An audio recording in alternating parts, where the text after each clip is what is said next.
welcome everyone. Thank you for being with us. My name's Karen Kiefer, and I'm coming to you from my office at the Church in the 21st Century Center here on the campus of Boston College.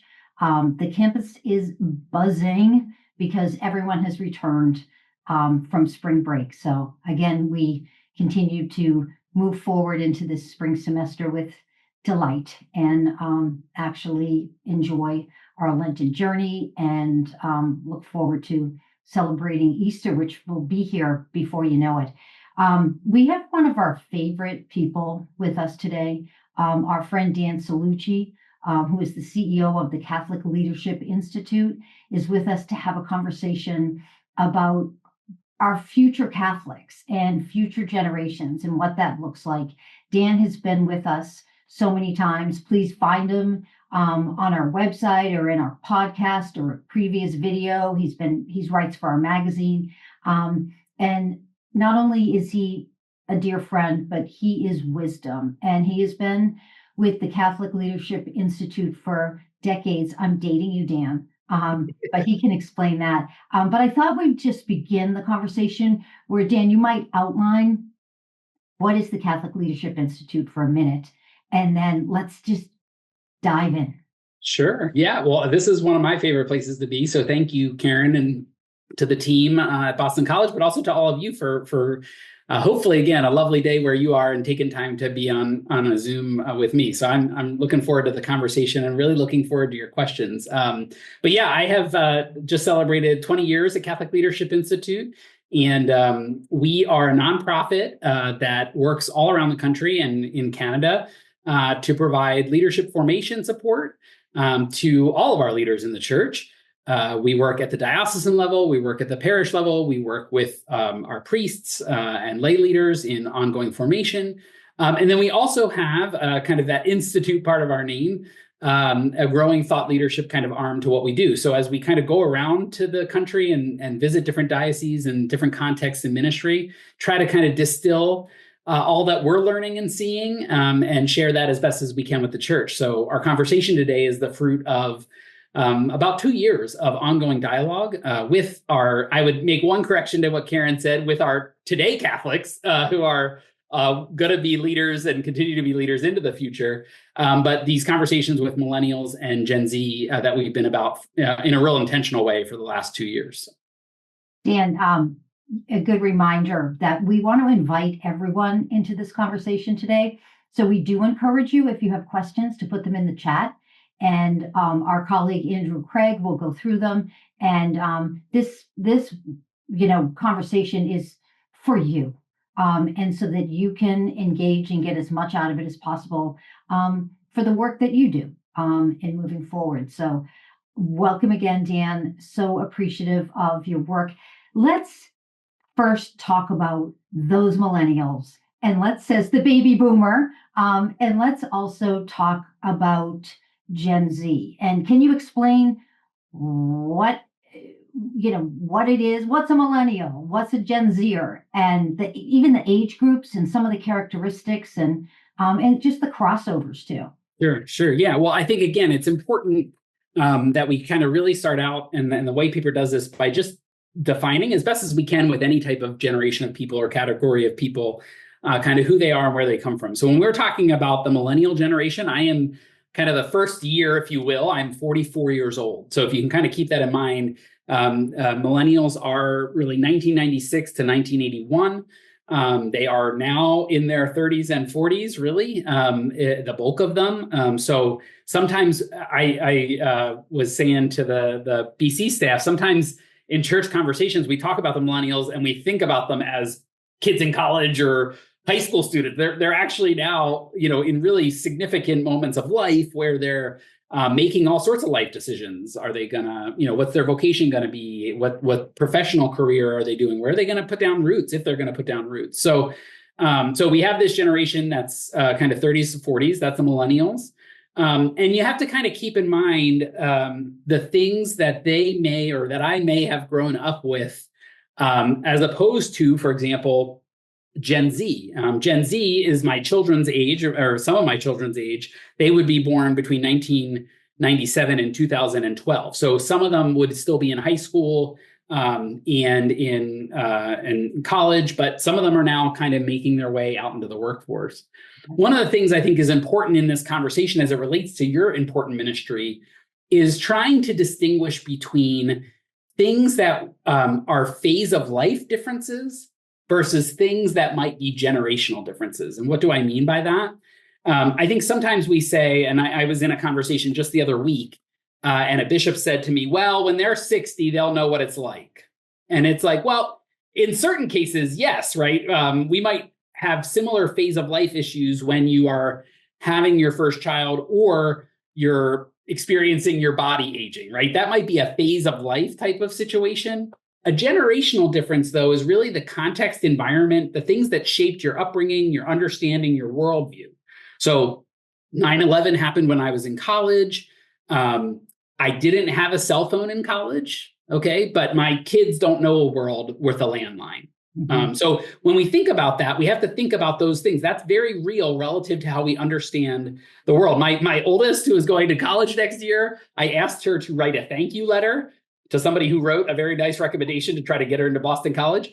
And she didn't know that she had to put a stamp on the letter because she doesn't send letters. I mean, so these are things that we just have to understand. She's probably not going to get into Boston College based on that fact that I just gave you. But nonetheless, so when we talk about some of the generational distinctions that we would make, I think you see in the millennial generation a desire for real relationship. They understand that the relationships that they might have had growing up have kind of not really panned out because they've been digital or fabricated. So they're really searching for relationship, for connection, for community. They have this kind of comfort with ambiguity and comfort with things that can be figured out because they like to figure it out together. Whereas Gen Z is looking for a little bit more structure, a little bit more things that they want to do. But even the difference between these two generations, again, even from a technology standpoint, is very different. So just some things to keep in mind as you think about who these folks are and where they are and what has shaped them growing up. I think it's fair to say that we can't deny that technology is part of all of this. You know, they describe the millennials as the first digital natives, the internet age, and then the Generation Z, digital native smartphones from the birth, as you said. So there's that comfort, but everyone's a part of that. Yeah, and there's another. Definitely read the white paper. But if you haven't read the book, The Anxious Generation, I really, really, really encourage it for anybody in ministry. I've just finished it, and it really tracks with some of the things that you hear or read in the white paper. But the author talks about, we just talk about technology sometimes as this thing, but the technology, influence affects the way that we played growing up, affects the way that we learned how to communicate or make friendships and relationships. So just even, again, the difference between these two generations, millennial versus Gen Z, and their ability to initiate relationship building is different because of the way and the effect of technology. So just another resource, The Anxious Generation, I'd highly recommend it if you're in ministry. Now, maybe we can add that to the link too. Add that to the chat. So Dan, let's get into the study. And I'm curious, you dedicated so much time and effort into this important study. So why and how did you do it? When did you do it? And I'm so curious about the fruits. Yeah, thank you. Well, yeah, I think I've been on, as Karen mentioned earlier, I've been on kind of this webinar a bunch of times talking about some of our research on parish life. And that's come from one of the largest parish surveys in the world, our Disciple Maker Index. But one of the things probably going about 3 years ago, certainly that we were aware of, but we were like, gosh, 6-7 years into this study on parish life, the most, of course, underrepresented sample in the survey were these generations the under 35 crowd at that time. So we just said, in order to make sure we're really understanding who we're called to serve, we have to go out and be even more intentional. So the conversation, and I use that term because that's really what we've wanted it to be, has taken a couple different forms over the last 2.5 years. We have hosted roundtable conversations, synodal types of conversations in several different cities, eight different cities around the country now, that we're continuing to host, by the way. So this is an ongoing dialogue that now you're a part of. But where we've really invited these generations in and been very, very intentional to make sure we're not just getting the people who are already in a parish, but people who are out of a parish. So we've had really interesting dialogues between what I like to say, those who have 2 feet out and 2 feet in, and them talking to each other and listening to each other. That's been one part of it, these different regional sit downs. We've also had 3 virtual symposium conversations like this, where we get experts in ministry, people who are doing campus ministry, for example, or adult faith formation or family life, as well as, again, members of these different generations. And we've sat down with them virtually and talked about reaching, engaging, and inspiring these generations. And you can see that structure in the white paper. And then we've also had, I was telling Karen before we joined on, we do an annual session for bishops.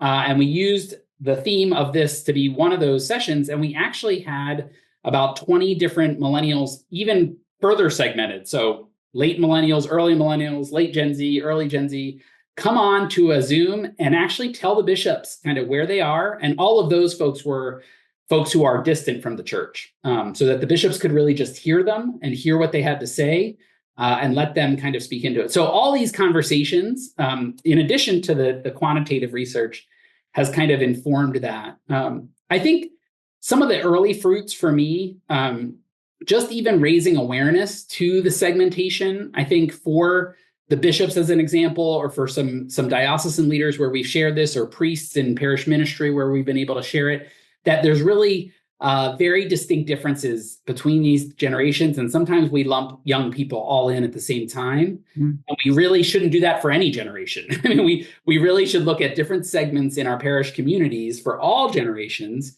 and think about where they are, what's shaped them, what their pain points are, how the church can kind of feed that yearning and develop a really thoughtful strategy for each. You know, this is the first time in our history that the church, that you and your parishes are serving 8 living generations at the same time. Yeah. Because people are living longer, right? So think about that burden, because I don't have to tell you about it. You know it from your ministry. That's a lot to try to hold, right? But yet it's necessary. So I think even just the segmentation has been helpful. The other thing that I would just bring up to you that I think was one of the most interesting for me, both the segment of these generations who said they had 2 feet in, right? They were practicing, they were doing Bible studies, they were very involved. They were going to mass every day, if not, certainly every week, versus those who had very little kind of affiliation or involvement in the church. They both said the same thing. We would never register in your average parish. And it was like, why? And it was for those who were disaffiliated, you could imagine, why. But for those who were very involved, it was like, there's nothing there for me. I don't have a place there. I feel actually kind of marginalized when I show up, because, and they mentioned these, one young lady said, I show up and inevitably somebody older comes up and kind of affirms me for being there, but then kind of slams my generation that I'm the only one there. It's like, that's her experience of going to church. It's like, thank you for being here. Where's the rest of you? And it's like, whoa, it's so they felt isolated, and therefore they are making community in other ways. They are forming their own faith sharing groups. They're choosing to move into similar neighborhoods where the parish is more friendly. So we have to keep in mind that these generations, millennial especially, are much more mobile. They are moving their location every 5 to 6 years. So in some cases for them, and again, that's not like, one day they'll settle down. That's because just professional life can be a lot more mobile now. People are used to doing that. So in some ways, our parishes, I would offer, have to think about almost kind of a rhythm like a Newman Center. Yeah. Like in a Newman Center, right, at BC, you're losing 25% of your population because they're moving on, right? It's not because they don't like you. It's just they're moving somewhere. And so you have to kind of work every year to replace that 25% and not take anything for granted. And I think in some ways, parish life is kind of mirroring that with the mobility of these generations. Yeah, I mean, gone are the days where we would grow up in our parish and just stay there until we went off to college, and then we'd come back and would still maybe get married in the parish, and you'd know the pastor forever. Right. And it's super challenging for these parishes and for the pastors and for all the staff and the catechists and everything that goes into understanding who are your people and then where are the other people, and like you said, making them feel welcome Right. to come in. It's quite a challenge. It's quite a challenge. And Yeah, and then there's even, Karen, there's very particular like ramifications, right? Like I don't carry cash. Okay.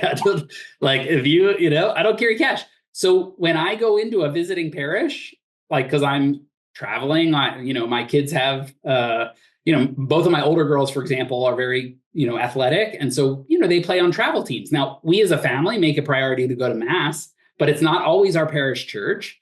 But guess what? Like if that parish doesn't have a way for me to do Venmo or some other type of giving, they're not getting any money from me that Sunday. And it's not because I don't want to support them. It's like I literally don't carry cash. Now, you could say, Dan, stop by an ATM and do that. And that might be a fair encouragement. But I think, we just have to kind of realize certain implications that our current maybe parish system is based upon. Those assumptions are shifting. so when you were having conversations with the bishops and kind of sharing this knowledge and also their voices of Gen Z and millennials, what were some of their thoughts and Yeah. reactions?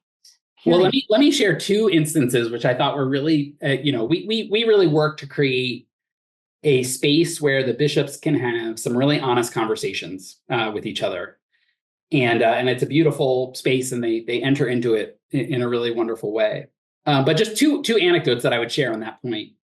One was in the way that we facilitated these Zoom panels, because we're asking disaffiliated Catholics to be on a Zoom Right. with 40 bishops in front of them and to speak their truth, right? That's what we said. I didn't put any parameters on what they could say, what they couldn't say. But in order to facilitate that, I gave them some questions to think about. Why are they distant? How did that happen? All that type of stuff. And then I said the bishops are not going to respond. They're just going to listen so that they can really hear you. Mm-hmm. And then and on the part of the bishops, I asked them to think about the questions they had, and then I kind of funneled those to participants. Anyway, at the end of one of the Zoom panels, one of the millennials just said, I just kind of gave them open floor, any closing remarks. And one of them said, like, I have never felt heard by the church before. And he said, so the fact that all of you are sitting there, like, listening to me, Mm-hmm. he said, makes me think I should check this out again.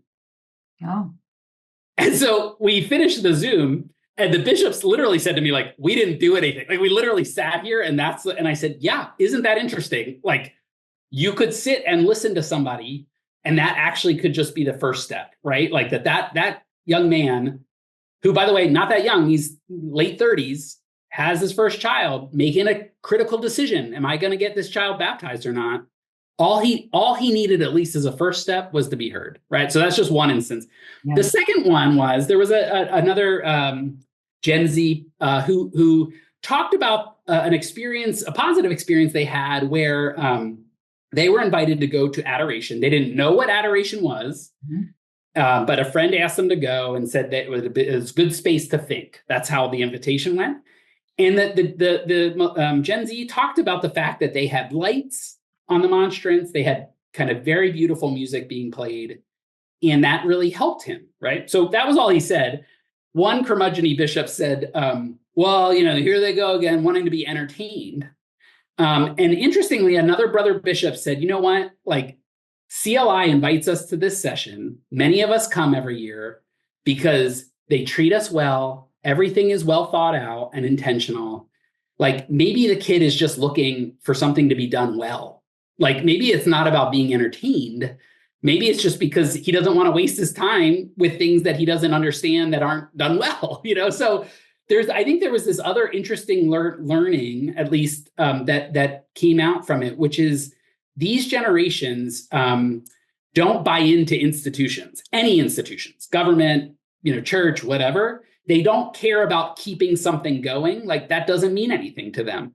So they see kind of mediocrity or things being poorly done as a reflection that actually it's a lack of care or desire on the part of those who lead, that they don't care. Why would I care about this? I'm not going to waste my time with that. Now, again, we can talk about the divine all day, but with where they are, at least the disaffiliated ones, if they don't see us putting our best foot forward by way of intentionality, they pick up on that as inauthenticity. And I think that was an important lesson too. Oh, definitely. At the Church in the 21st Century Center, we've been really intentional in doing a lot of work with high school students, both nationally and internationally through our programs, and also obviously college students. And we've talked about this before. We started this Student Voices Project where we were asking students back in 2019 here on campus, just on campus, like, tell us about your faith life. Tell us about your relationship with God. Tell us about your relationship with the church. And we kind of started that and then continued it and moved it through the pandemic. And then finally we were doing surveys and we were engaging them and doing incentives to fill out surveys. But we were just getting some fascinating information. During that time, the synod and the synodical process was going on. And I've said this to you before, Dan, where we were noticing that a lot of the high school students, if they weren't making their confirmation or they really weren't present in the parish, and they weren't necessarily, I don't want to make a gross generalization, but they weren't going with their family to mass. And if they were in Catholic school, they were really finding their parish, so to speak, or their relational experience with God in the high school and then also in the college. Yes. And it was such a revelation because we realized during our Student Voices project, and again, the link will be in the chat, that it's so important for high schools, Catholic high schools, and even parish high schools, to have that relationship not only with the parish, but also with colleges, and kind of just invite everyone in, that it's all part of something bigger. And then another thing we realized with the high school students is how incredibly curious they were about the sacraments. And you're seeing that in your survey too. And also, especially the sacrament of confession, that was a big one. Yes. And then how they're so curious about being invited into the liturgy and that invitation and what that looks like. And most high school kids do not remember the sexual abuse crisis. That does not factor in at all to their faith practice. Yeah, or they've unfortunately experienced or heard about sexual abuse in like USA gymnastics or Penn State football or whatever. Because it's an epidemic, across our society that has to be addressed and attended to. So they have unfortunately grown up with kind of this awareness that this is kind of an evil that is out there and real, and we have to be attentive to. So it does not. You're right. It doesn't come up in our research like they did. I'll be honest, it didn't come up once really in a lot of the other than I would say the distrust of institutions. I think that's how it kind of manifests. But they know that there's bad people out there doing bad things, and that's not it. But I think to your point, Karen, the curiosity is something that I also think we really have to lean into. I remember facilitating the synod here in Philadelphia, and we did a synodal session for college age students, so this generation, and one of the remarks that just haunts me in a good way was, she's like, I want this young lady said, I want the church to answer the questions we're asking. Like, you're not answering the questions that we are asking. Like, so stop answering questions we're not asking and answer the questions we're asking. And I think about that in a couple different ways. Millennials are, according to kind of Pew and other third-party data, they're some of the most ethnically diverse, like one of the most ethnically diverse generations, right? Because their parents maybe met from different cultures, and so they've kind of grown up in a world that is very fluid for them. It's not so defined in many cases. There's certainly exceptions to that, but I think generally as a generation, they are more ethnically diverse. They also have grown up again in situations that have shaped them. So, my one daughter's best friend, for example, who's now, again, 18 years old. She is a product of in vitro fertilization. She's never had a dad, and her mom had her through in vitro. Now, the church the church can speak about that and should speak about that, but the reality is that this young woman is here, and she's my daughter's friend. Do you know what I mean? So it's like, it's not a question of right, wrong. It's a question of how do we understand this now? Do you see what I mean? Like, and the church has a responsibility to help us live and kind of be faithful in the context in which we live. So we have to answer the questions at the level that people are asking them, or we minimally, I think and this is what we heard in the research, we have to create spaces in our parish communities where we can at least have conversation and not become instantly uncomfortable or, shut things down because we don't know the answers or we don't want to go there. Or it's like, these generations are there.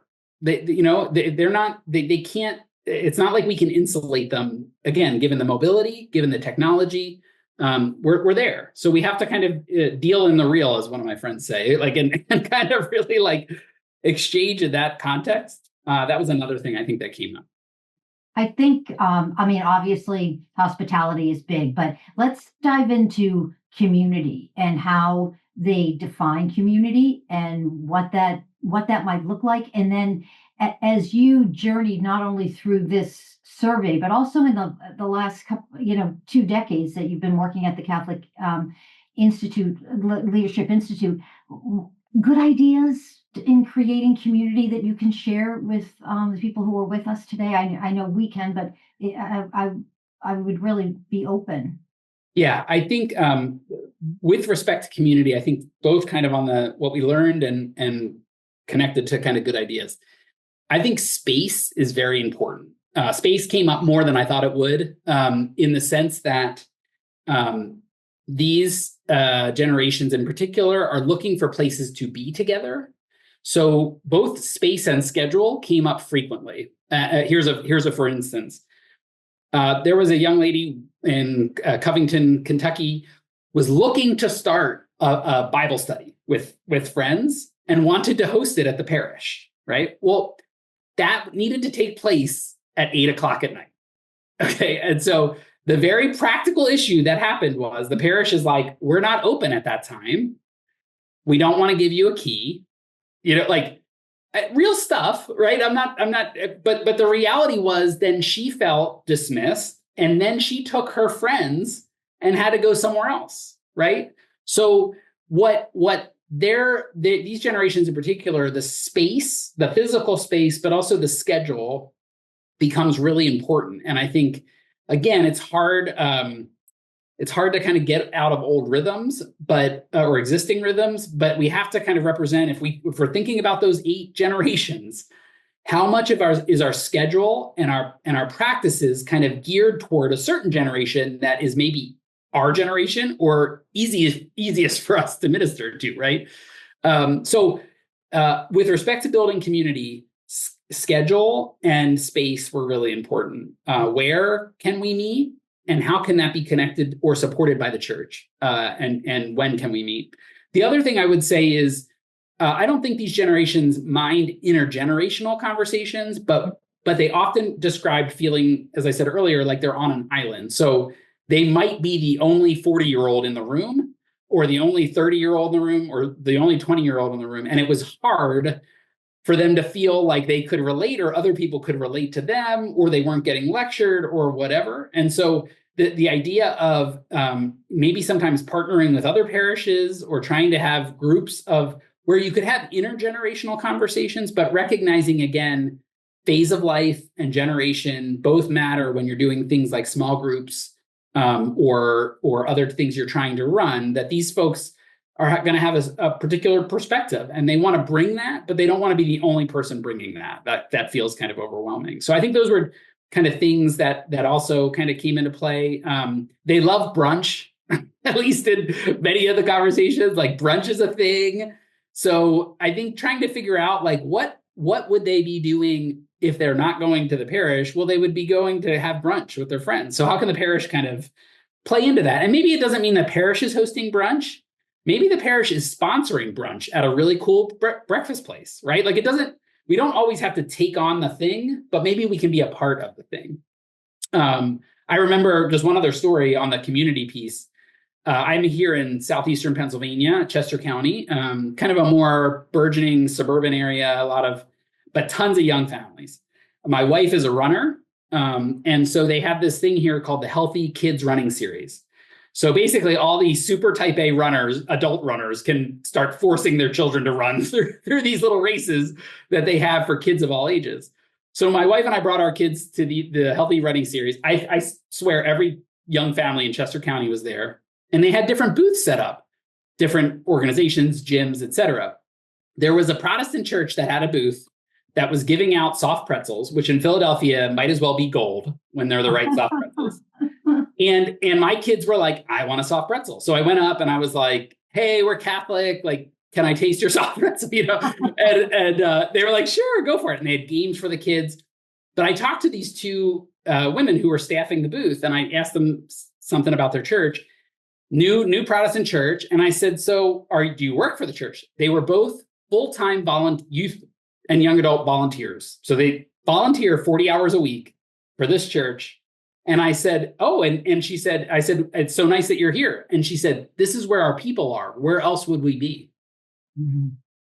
And I thought about my parish, and I have a wonderful parish. Ain't nobody from my parish going to sit at a booth all day long, including me, to just wait and hope somebody comes. But that's where the people are.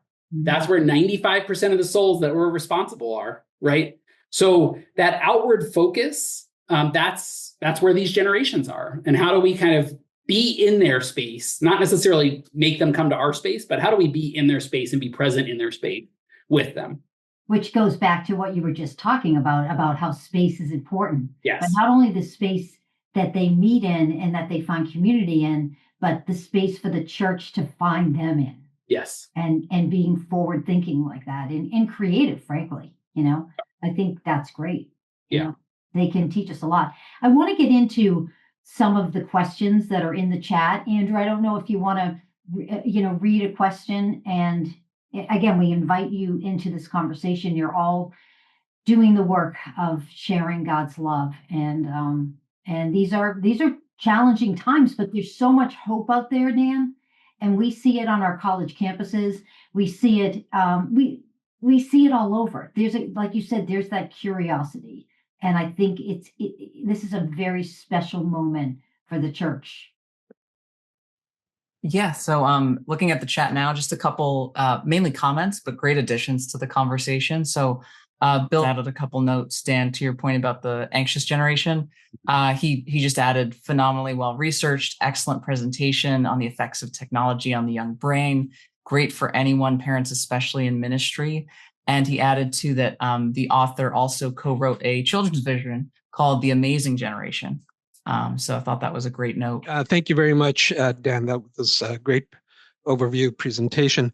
I'm curious to know, was there any sense of kind of either the theological bent, if there is one? I mean, I'm sure there is one, particularly as we look at this newer generation of more conservative priests who have been ordained in their generations, right?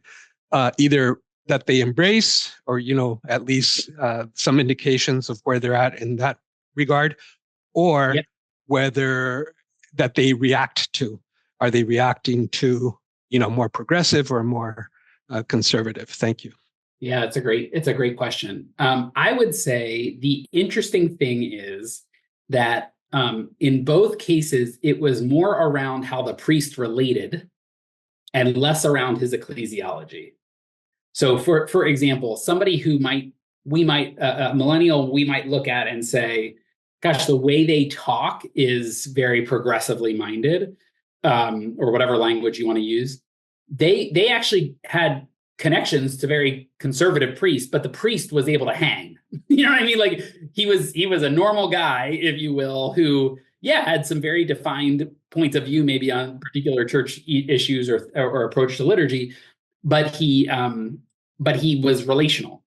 So I think that was one thing we heard. I think you definitely do see, and I think particularly around young men in these generations, a desire for for structure and challenge. And I think some are definitely kind of drawn to things like the Latin Mass or a more kind of traditional approach because they see that as structured and kind of challenging. Exodus 90 as an example, another kind of program around, asceticism or that type of stuff.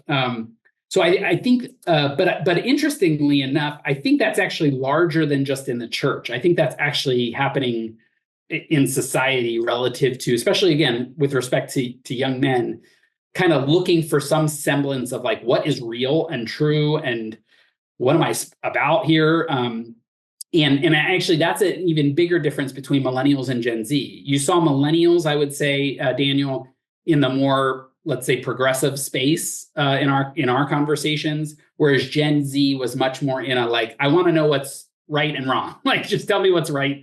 Tell me what the answer is. And I'm sure there's a million and one reasons, but we even saw a difference between the generations on that in the conversations we had. So, another question in the chat. This comes from Quasi, who I think is our Quasi friend. So thank you, Quasi. He says, you alluded a little bit to it when it comes to ethnic groups and connectedness or isolation. Did you see any differences in terms of family background, i.e. African, Latino, Vietnamese, Chinese, or is that for the next project? Yeah, great. It's an ongoing project. We actually got a grant from the Porticus Foundation to look at different communities, cultural communities in our parishes, which we have another paper on. What I would say is what we found in this case is actually related not so much to specific communities, but actually more so to the generation of, and by that I mean the immigrant generation of the person. So I would say first generation Latinos in this country, for example, would be much more representative of maybe what we might consider kind of older generations here relative to practice and understanding of the faith. But second generation Latinos are following more, I would say, kind of these generations more largely in our society, because again, they have integrated, right? They're speaking English. They have dated with, other cultures. Their friends are intermarrying in different cultures. So it's just kind of lessens or I say kind of maybe dissipates the effect of the culture of origin. Although there are certain pieces that I would point out. For example, in the Latino culture, I think there was a much more hunger for what I would call kind of a more paternal role of priests in preaching, and just kind of a comfort and familiarity with that, for example, whereas for other millennials, not so much. So I think there's definitely some other cultural realities, but I think it more depends on the generation of kind of immigration that you're talking about in all these cases. Dan, so we are a sacramental people, and I'm curious what you found regarding the sacraments leading more young people back to the church.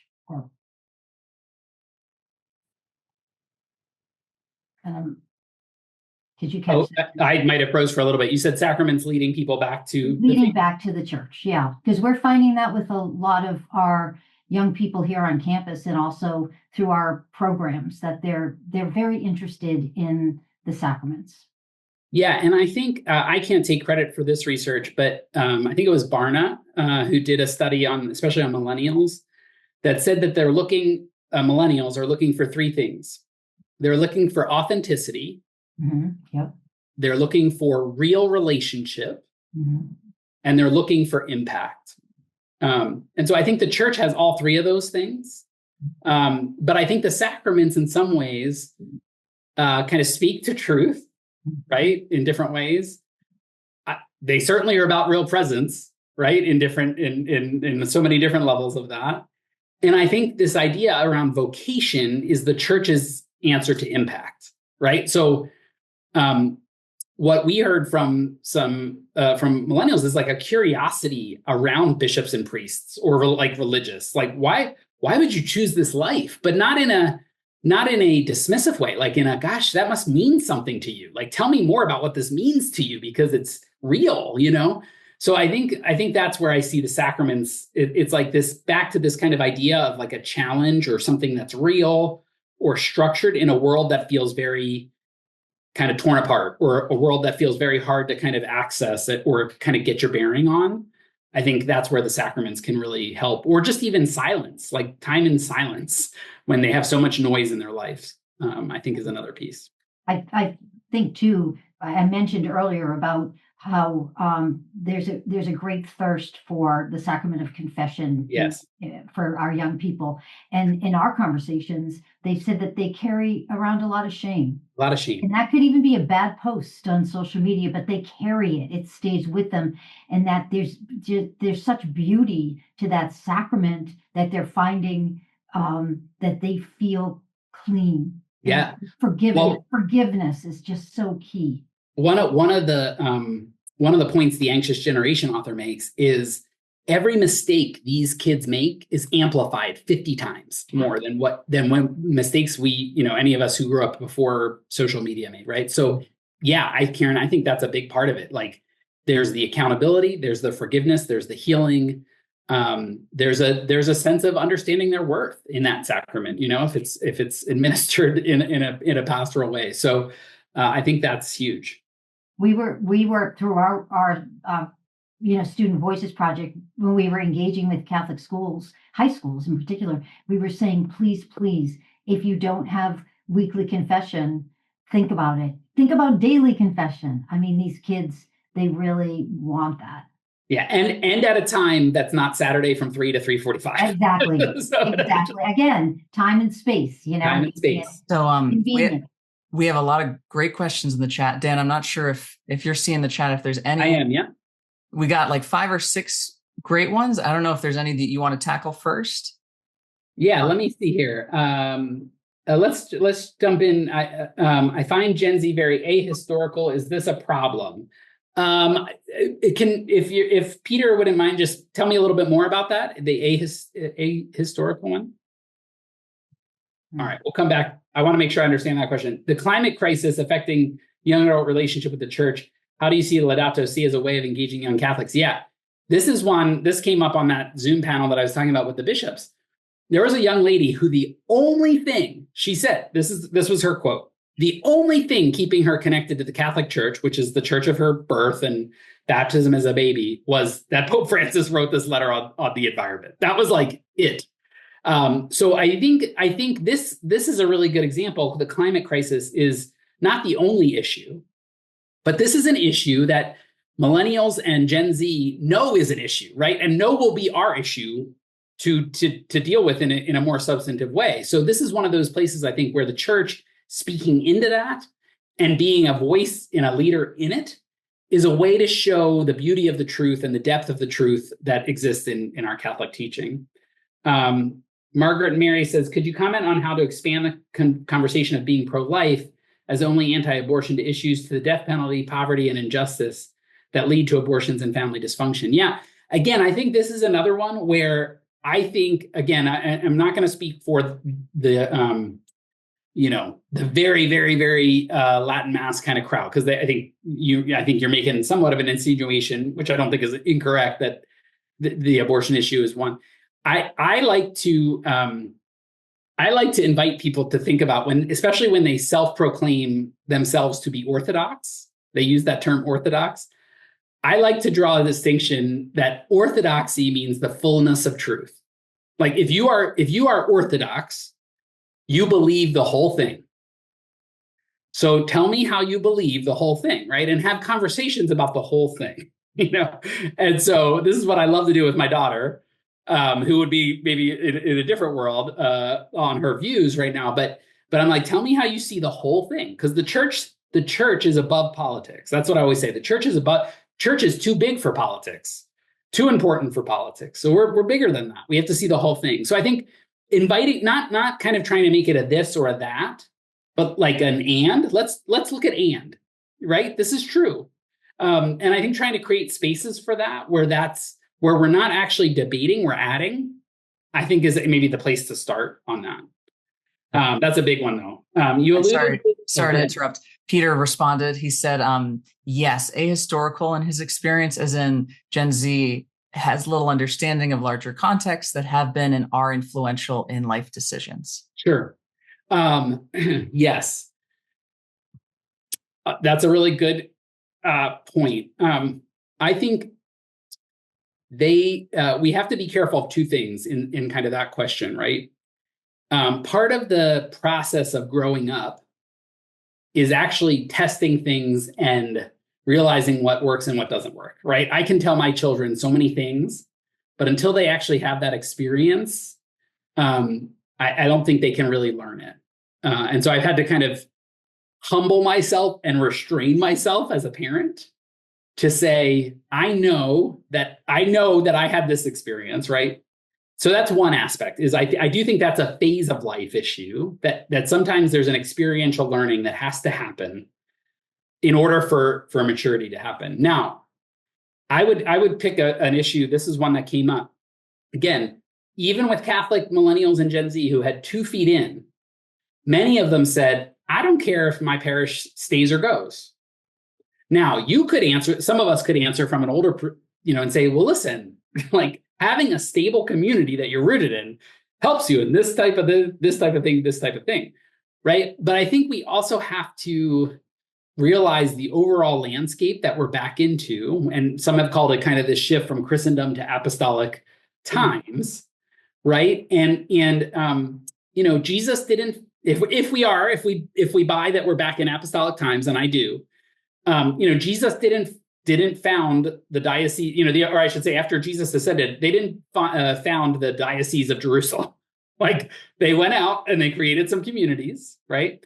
So in some cases, the earlier anecdote that I gave around the young lady having to go and create a community that was meeting and praying together and in an apartment somewhere is actually kind of emblematic of the phase that we're back into, this shift that the church has been in, where we have structures and stability and predictability, and then we have chaos and things happening that we have to kind of find our roots in, right? So it may be that we have to let them learn it before they can really appreciate it.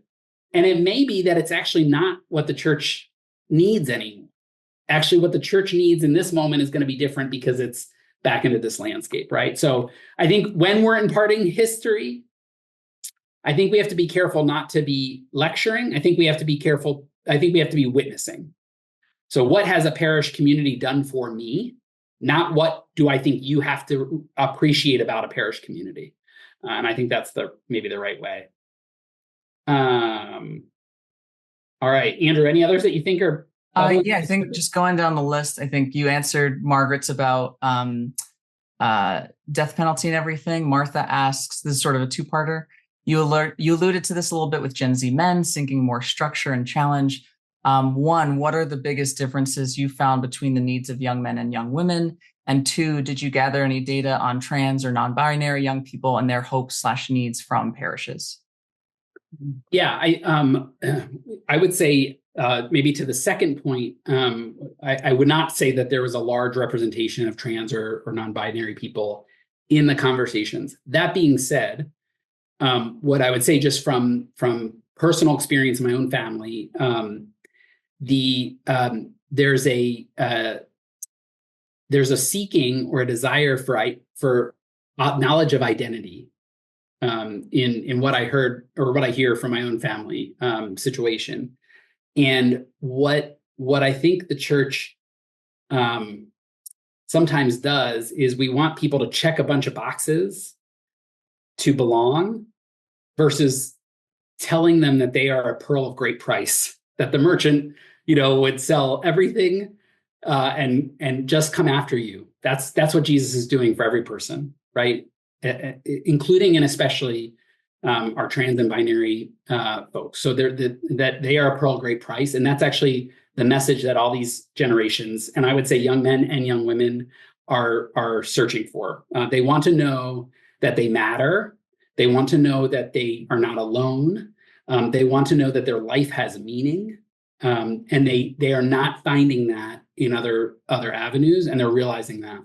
I think the difference, I would say there's a slight difference between men and women on this question around kind of challenge and structure.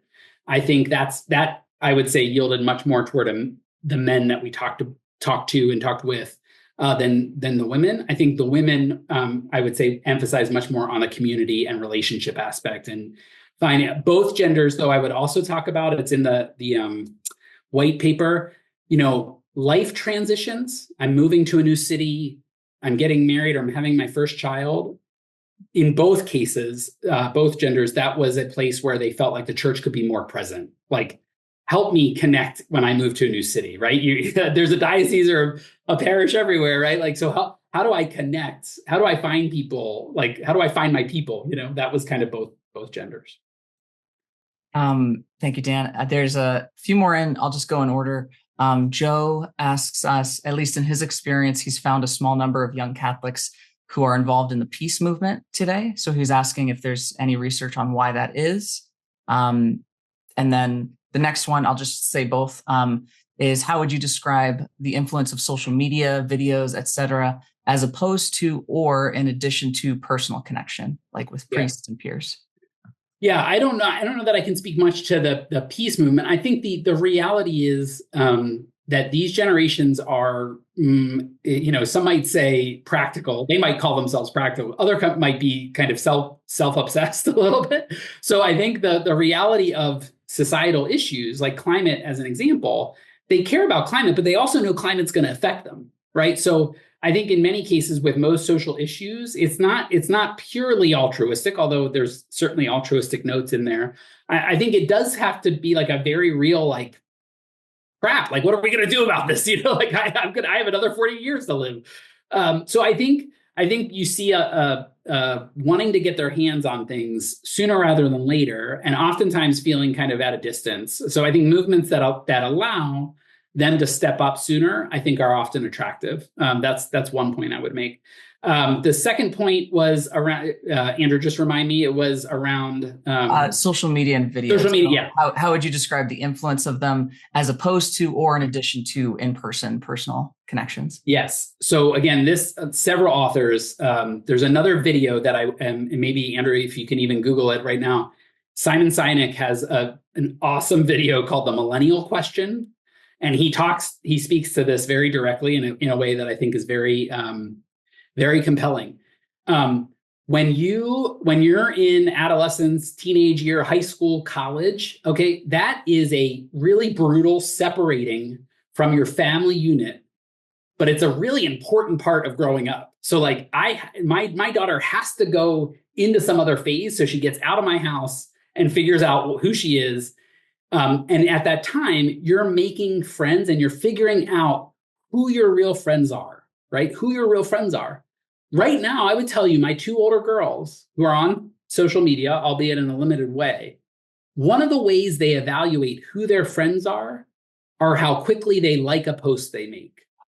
Okay. And if they don't get a like from a friend, that becomes a source of anxiety. Think about that.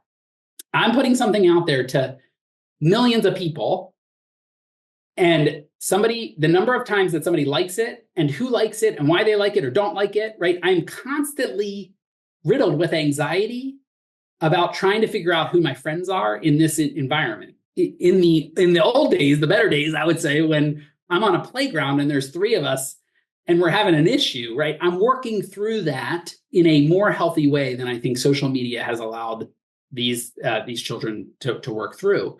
So the anxious generation guys, like, it's basically like, and Simon Sinek says the same thing. It's addictive, right? So it's addictive and it ruins your ability to assess real relationship. So no wonder they're so hungry for it when they're looking for a Catholic community, right? Because they have something that's the antithesis of it in many of the ways they've grown up.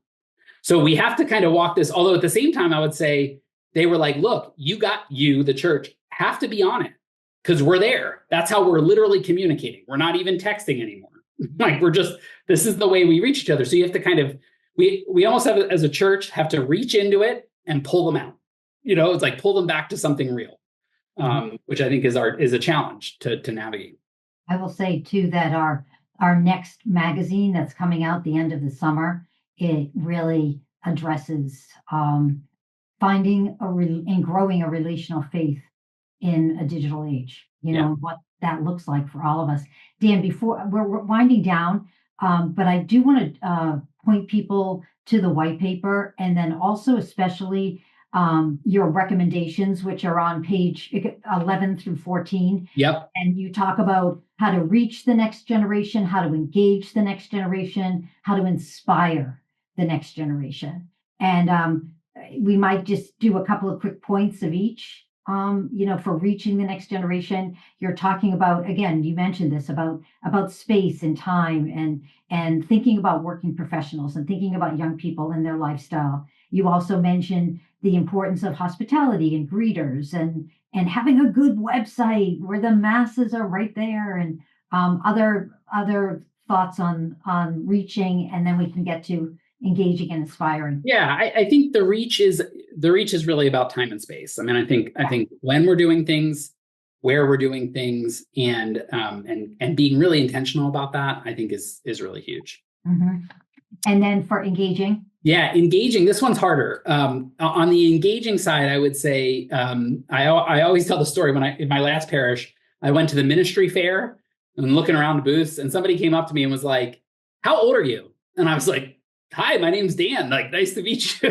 I was like, at the time, I was like, "I'm 29. Do you want to be on parish council? It's a 3-year term."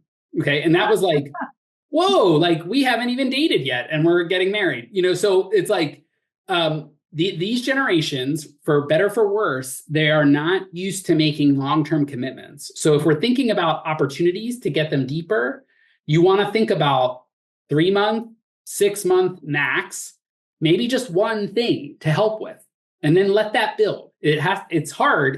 It's hard. But we got to be patient. The other thing is you have to maybe have folks, including ourselves, step aside to make a space. Mm-hmm. And that's really hard to do. And I'm struggling with it in my own way, even at 44. It's like, I recognize that in order for me to allow somebody else to step up, I have to step back. Yeah. And that gets really, that's scary. It's threatening. It's like, I've poured my life into something, but it's just necessary. So I think what we heard is like, there's not even a space to break in. And again, that sometimes is because we're living longer, and those who are maybe retired have more time to give. So like, praise God, they want to give it to the church, but it's almost like these generations feel like they can't break in.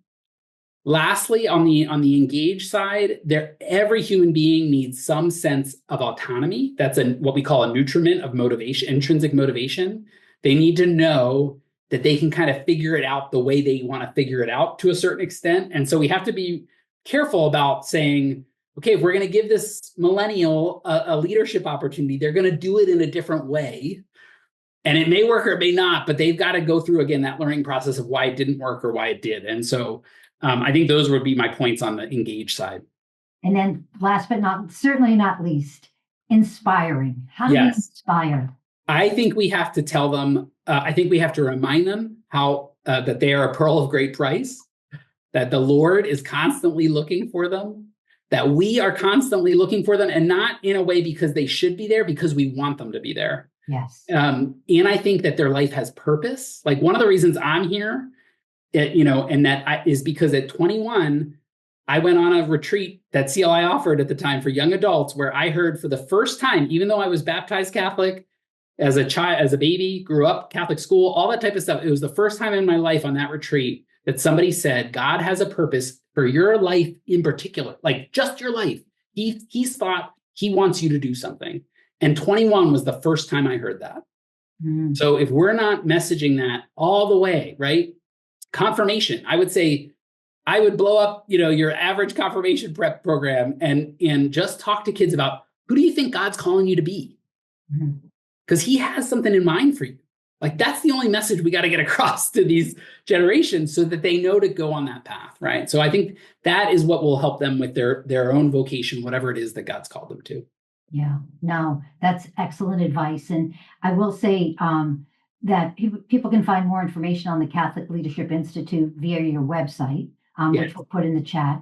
And then also, maybe this is a little commercial for the Church in the 21st Century Center, but we're a catalyst and a resource for the church. And a lot of what we do is come up with new models. We see need and challenges and try to fill that with a resource. So I invite people to check out our programs for young adults, our Mass and Mingle, and also for our high school and college students, Agape Latte, young Catholic leaders for the kids that have just made their confirmation and are kind of trying to think, so what does this all mean? How do I live my faith? And lots of other things that we do at bc.edu/C21. Dan, always love having you. Appreciate you. Please know that we will send out this video. And then we also make the video a podcast. So you can listen to it for work or you can share it with others. And just blessings on your Lent and on your family and on your vocation and the work that you do. And know that we need you. Right back to all of you. Thank you all for spending the time. It's been a real pleasure as always. Yeah. Well, thank you to each and every one of you that were with us today. We need you too. The world needs you. Our church needs you. And we're so blessed that we have so many people that are so interested in growing our church and engaging our young people, because our church certainly needs young people. Anyway, happy Lent, Dan. You too. Great being with you. Appreciate you.